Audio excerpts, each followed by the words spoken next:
Hey everyone, if you're looking to save a little extra money this month, you've come to the right place. Saving money.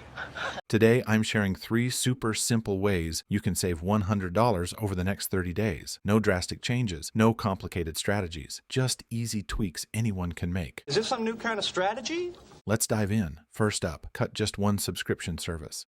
But I stopped watching porn. It's easy to let subscription costs pile up. Whether it's streaming services, that monthly subscription box, or a gym membership you're not really using, chances are there's at least one you can cancel. Tip number 2, skip takeout or coffee just twice a week. I don't drink coffee. Tea?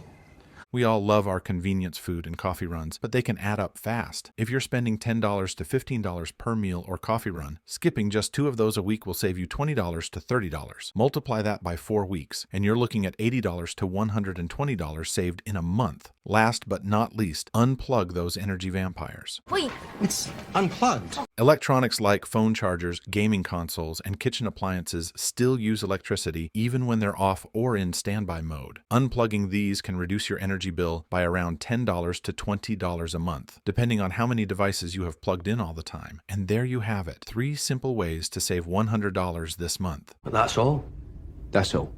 None of these tips require major lifestyle changes, but they can make a big difference over time. Give them a try and let me know how much you saved in the comments below. If you found this video helpful, don't forget to like, subscribe, and hit the notification bell for more quick and easy money-saving tips. Thanks for watching, and I'll see you in the next one.